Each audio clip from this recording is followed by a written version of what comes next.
Mata Bobby masih terpaku pada secari kertas di tangannya. Di atasnya tertulis dengan jelas nomor telepon Didi. Bobby hampir tak percaya. Ternyata Tino benar-benar berhasil menemukan keberadaan Didi hanya dalam tempo sehari. Dalam hatinya, Bobby mengakui kehebatan Tino dalam hal-hal seperti ini. Tak sabar rasanya untuk segera mendengar suara Didi, batin Bobby. Tiba-tiba saja Bobby teringat dengan jadwal kesibukannya hari ini. Tapi ia sudah tak ambil peduli. Saat jam makan siang tiba, ia pun segera beranjak dari kantornya di kawasan Elit Menteng. Ia meminta sekretarisnya membatalkan semua janji makan siang dengan kliennya. Hari ini konsentrasi Bobby terpecah dengan adanya kabar gembira dari Tino. Tiba-tiba saja waktu seolah terhenti. Bobby masih sibuk mengetukkan jemarinya di atas meja. Dahinya tampak sedikit berkerut. Ia sedang mencari cara untuk memulai pembicaraan dengan Didi. Sekian lama waktu telah memisahkan mereka berdua. Canggung rasanya bila tiba-tiba ia menelpon Didi dengan sebuah alasan yang tak masuk akal. Astaga, sudah berapa lama ya aku tak bertemu dengannya? Gumam Bobby dalam hati. Mungkin sudah belasan tahun Bobby tak menjumpai sosok Didi. Benarkah sudah selama itu? Akhirnya, Bobby memberanikan diri untuk menekan nomor seluler Didi. Detak jantungnya berpacu lebih cepat dari biasanya. Peluh mulai membasahi dahinya. Bobby menghembuskan napas panjang dan berusaha untuk menenangkan diri. Panggilan teleponnya mulai tersambung. Hatinya merasa sedikit lega. Tak lama kemudian terdengar suara itu. Suara yang sangat dirindukannya belakangan ini. Halo, suara Didi yang setengah berteriak berusaha mengalahkan kebisingan suara di belakangnya. Untuk sesaat, Bobby kaget mendengar suara Didi yang nyaring di telinganya. Rasa panik menyergap tiba-tiba. Ia takut telah berbuat satu kesalahan dengan menghubungi Didi kembali. Namun, Bobby segera berusaha menguasai gejolak hatinya. Selamat siang, apakah benar ini nomor Bapak Didi Narendra? Apakah saya bicara dengan beliau sekarang? Ujar Bobby yang ingin menampilkan kesan formal untuk membuka pembicaraan. Yap, betul. Dengan siapa saya bicara ya? Jawab Didi dengan volume suara yang cukup tinggi. Bahkan rasanya mungkin suara Didi terdengar terlalu keras di gendang telinga Bobby. Sepertinya ia berupaya untuk mengimbangi suara bising yang membuat percakapan mereka terganggu. Didi, ini Bobby. Bobby pun mulai terpancing dengan kegaduhan di belakang Didi dan berusaha menaikkan volume suaranya. Didi sepertinya sedikit kesulitan mendengarkan suaranya. Bobby mana nih? Jawab Didi tak kalah keras. Ini Bobby, teman kecil lo, waktu masih SD dulu. Gue dapat nomor lo dari kakak gue. Ya, gue telepon aja. Syukur aja nyambung. Masih ingat enggak? Ucap Bobby. Ada rasa sedih menyelinap di hati Bobby bila ternyata Didi telah melupakannya. Apa kabar, Bob? Suara keras Didi mulai terdengar ramah. Bobby pun bersorak dalam hati. Ternyata Didi belum melupakannya. Karena situasi yang kurang mendukung, mereka sepakat untuk meneruskannya di lain waktu. Bobby dan Didi pun saling bertukar nomor telepon. Mereka saling janji untuk segera bertemu dan melepas rindu. Wajah Bobby tampak berseri-seri ketika sambungan telepon mereka terputus. Akhirnya ia berhasil menemukan pria itu. Sisa hari itu dilewati Bobby dengan luapan kegembiraan. Sesekali ia terlihat tersenyum sendiri mengingat perbincangan singkatnya dengan Didi. Ia bekerja dengan penuh semangat melebihi hari-hari biasanya. Sementara benak Bobby dipenuhi dengan beragam rasa ingin tahu. Bagaimana ya tampangnya sekarang? Apa yang sedang dikerjakannya? Di mana ia tinggal? Apa saja yang dilakukannya selama ini? Dan pernahkah ia memikirkan dirinya selama ini?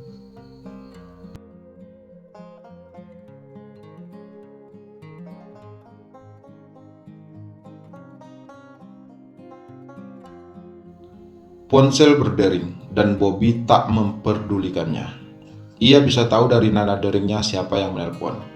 Ia sedang tak ingin diganggu, terlebih oleh pria yang sedang berusaha menghubunginya saat ini.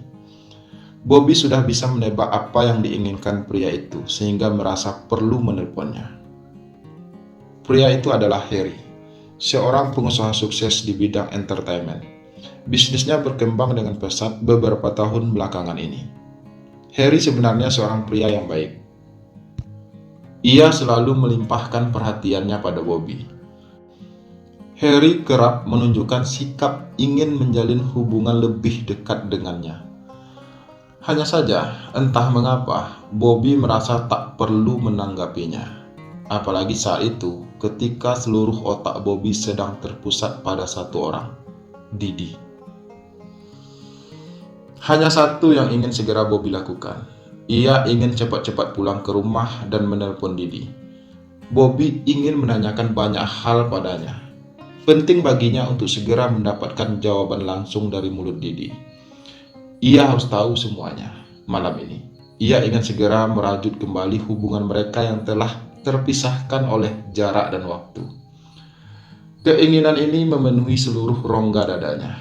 Sesak terasa di dada. Oleh sebab itu, Bobby merasa harus segera mengakhiri rasa penasaran itu. Secangkir green tea menghangatkan tubuh Bobby dari dinginnya udara malam itu. Pendingin ruangan di kamarnya telah menyala pada suhu 26 derajat Celcius. Kegalauan hatinya mulai menguap. Tubuhnya terasa lebih ringan setelah diguyur shower. Suasana hati yang nyaman membuat Bobby merasa rileks duduk di atas ranjang kamarnya.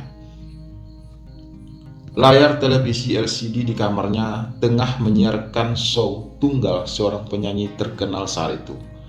Meskipun matanya tertuju pada layar televisi, namun pikiran Bobby tengah berkelana. Ia sedang mengenang kembali masa kecilnya. Sayang, ia tak menyimpan selembar pun foto masa kecilnya.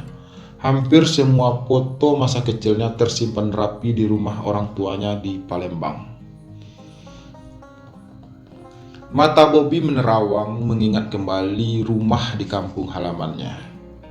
Kamar masa kecilnya yang sempit tetap membuatnya betah di rumah pada masa itu. Ia juga teringat kembali pertemuannya dengan Didi di bawah pohon jambu air di halaman rumah. Di sanalah ia dan Didi biasanya berjanji main bersama di tanah lapang tak jauh dari rumahnya. Mereka kerap menghabiskan waktu bermain bersama anak-anak kampung lainnya di tanah lapang tersebut. Bobby dan Didi juga selalu berboncengan naik sepeda berdua saat menuju ke sekolah mereka. Jalanan kampung yang mereka lalui cukup jauh, hampir 2 km jarak yang harus mereka lalui setiap harinya. Andai saja semua itu bisa terulang lagi, desis Bobby seraya memandang keluar jendela kamarnya. Rupanya hujan telah turun dengan cukup deras malam itu. Suhu udara pun terasa semakin dingin. Bobby ingin sekali segera meringkuk di balik selimut tebalnya dan memejamkan mata. Ia berharap akan memperoleh mimpi indah yang sama ketika ia bermalam di Singapura. Bobby ingin kembali melewatkan waktunya bersama Didi dalam mimpi. Saat matanya mulai terpejam, tiba-tiba saja terdengar dering telepon dari ponsel Bobby. Dengan gerakan lambat, Bobby berusaha melirik ke layar ponselnya. Ia sedang tak ingin berbicara dengan siapapun malam itu.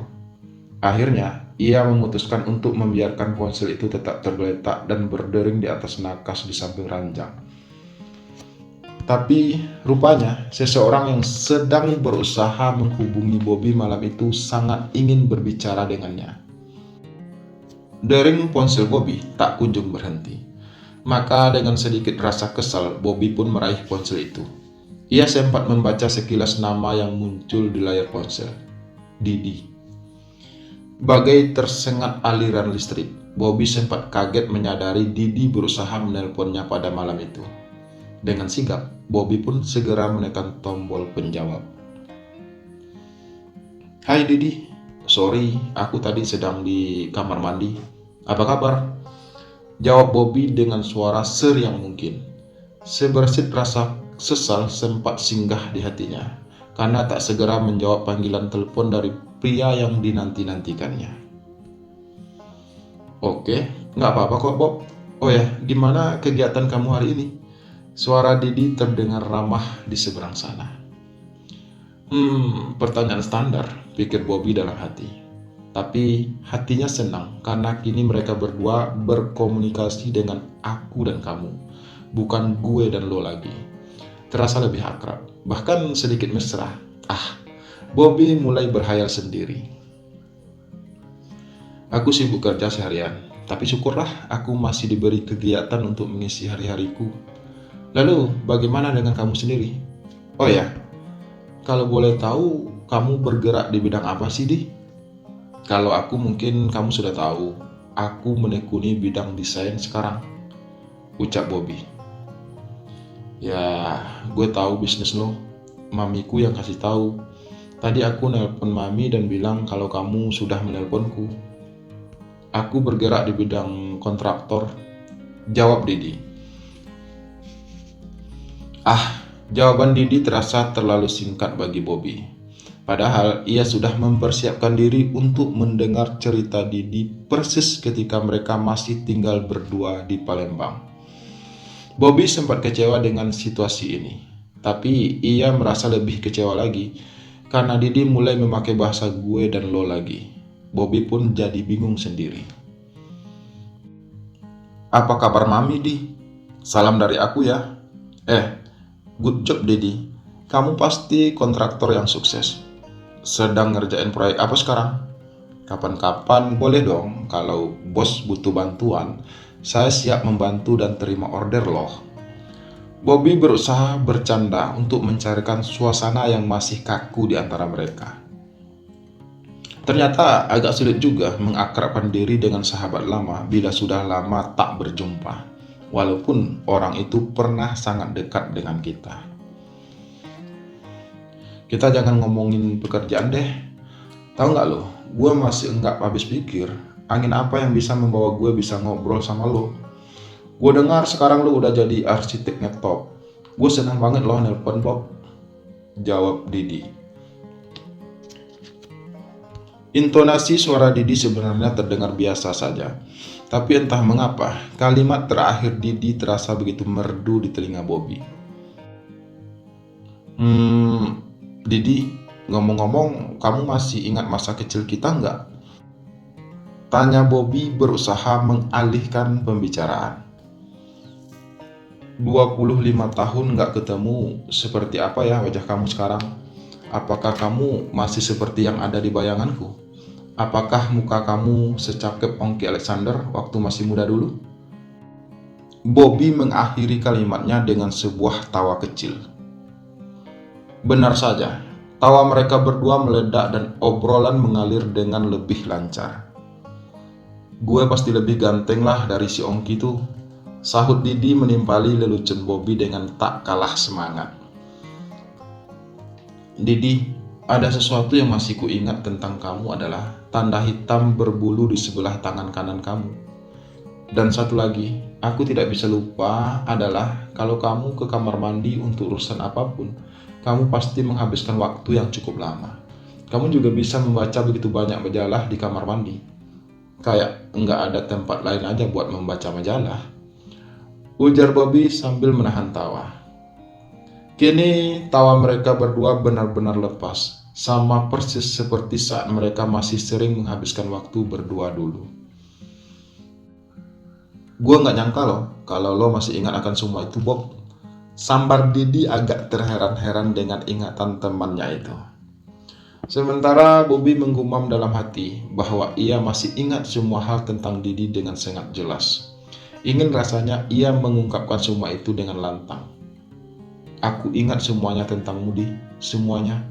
Didi kecil dulu bandel sekali. Tak jarang Didi punya sifat manis yang membuat Bobby selalu sayang padanya.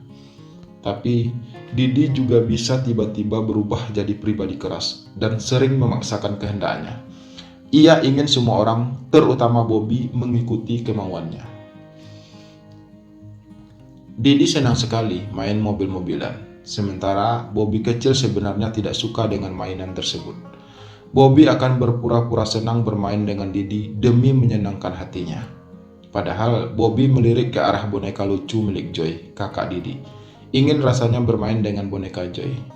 Tapi Didi pasti akan mengejeknya dan tidak akan mengajaknya bermain. Bobby tidak ingin kehilangan Didi dan tak ingin bermain dengan anak yang lain. Ia hanya mau bermain dengan Didi saja. Sejak orang tuanya bercerai, Didi tinggal bersama neneknya. Kedua orang tuanya bercerai saat Didi masih balita. Tak heran bila Didi tumbuh dan besar menjadi anak pemberontak. Ia sering melampiaskan amarahnya dengan melempar mobil-mobilannya. Entah karena apa, Bobby sendiri sering bingung menghadapi sikap Didi. Tiba-tiba saja Didi sering merasa jengkel dan kesal tanpa alasan yang jelas. Kalau sudah begitu, Bobby akan diam saja. Kemarahan Didi biasanya akan reda dengan sendirinya. Pada akhirnya, Didi akan menghampiri Bobby dan mereka akan bermain bersama lagi. "Bobby, tolong elus-elus kepalaku dong," pinta Didi setiap kali mau pergi tidur. Ada perasaan aneh dalam hati Bobby mendengar permintaan sahabatnya. Tapi Bobby akan melakukan apa saja demi Didi, meski ia melakukannya dengan berat hati. Jika Bobby menolaknya, maka Didi akan ngambek dan tidak mau pergi tidur. Bobby pun selalu mengalah dan mengelus-elus kepala Didi sampai ia tertidur. Peristiwa itu selalu terulang ketika kedua sahabat itu menginap di rumah salah satu di antaranya. Walaupun Didi sangat pemarah dan dominan, Bobby tetap sayang padanya. Bobby sering mengalah agar Didi tidak berbuat kekacauan atau merajuk berkepanjangan. Didi pun tak ingin kehilangan Bobby. Hanya Bobby seorang yang bisa tahan menghadapi tingkah lakunya. Hanya dengan Bobby saja Didi bisa bermanja-manja tanpa diledek oleh Bobby. Jauh di dalam hatinya, Bobby juga takut kehilangan Didi. Namun ketakutannya ternyata benar-benar menjadi kenyataan. Suatu hari, Didi pergi ke Jakarta menyusul kakaknya yang telah lebih dulu menetap di sana. Didi pergi tanpa pamit, tanpa meninggalkan pesan apapun untuk Bobby. Kenyataan itu membuat Bobby sangat sedih. Tiba-tiba lamunan singkat Bobby buyar oleh suara Didi di seberang telepon. "Bob, kok pertanyaan gue nggak lu jawab sih? Lu masih ingat nggak tampang gue kalau kita papasan di jalan?" Ulang Didi untuk kedua kalinya. Bukannya menjawab, Bobby malah balik bertanya. "Memangnya kamu bisa tahu wajahku kalau kita berpapasan di jalan?" tanya Bobby setengah menggoda Didi. "Ya, lo Bob, lo kan arsitek kondang. Wajah lo itu ada di mana-mana. Ibaratnya selebriti, mami aja lebih tahu wajah lo dibanding gue karena dia sering lihat lo di infotainment. Pacar lo kan artis-artis, Bob," jawab Didi. Didi tak lagi kuasa menggoda Bobby. Mereka berdua pun kembali tertawa keras. Bobby pun hanya menjawab sekenanya. "Aduh, jangan begitu dong, aku masih single loh. Itu cuma gosip aja," ucapnya. "Wah, kamu curang nih. Kamu sudah tahu wajahku sekarang. Sementara aku nggak tahu bagaimana kegantengan kamu sekarang," ujar Bobby berusaha terus melancarkan candanya. Tawa Didi pun meledak tak tertahankan. Didi tertawa puas seolah-olah ia merasa lebih menang dalam situasi seperti itu. "Oke, kapan kita bisa ketemu?" tanya Didi spontan.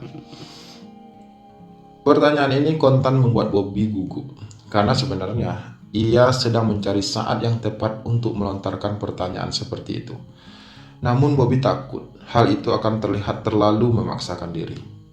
Tak disangka, pertanyaan itu justru meluncur dari bibir Didi. Terserah kamu aja, Di. Aku ikut saja. Bagaimana kalau malam minggu ini saja di Ritz-Carlton sekitar jam 7 malam? Tanya Bobby berusaha untuk tidak terlalu kelihatan dengan jelas bahwa ia sangat ingin segera bertatap muka dengan Didi. Tanpa alasan yang jelas, Bobby ingin pertemuan reuni pertama kalinya dengan Didi dilakukan di sebuah hotel. Sepertinya Bobby ingin mendapatkan suasana yang sama ketika ia tengah memimpikan Didi di Singapura beberapa waktu yang lalu. Walaupun di negara yang berbeda, tapi rasanya masih sama. Batin Bobby dalam hati. Ia memang tipe pria romantis dan sedikit melankolis. Karena itulah, ia ingin pertemuan pertamanya dengan Didi membawa kesan mendalam. Ternyata, jawaban Didi tak sesuai yang ia harapkan. Suaranya terdengar gugup. Oh, oke. Tapi jangan minggu ini ya. Gimana kalau 2 minggu lagi dari sekarang? Setuju, Bob? Gue harus bertemu klien untuk menyelesaikan proyek bangunan rumah tinggal. Lanjut Didi. Oke lah, kalau begitu, nggak apa-apa kok. Masih banyak waktu dan hari lain. Jawab Bobby berusaha tak terdengar kecewa.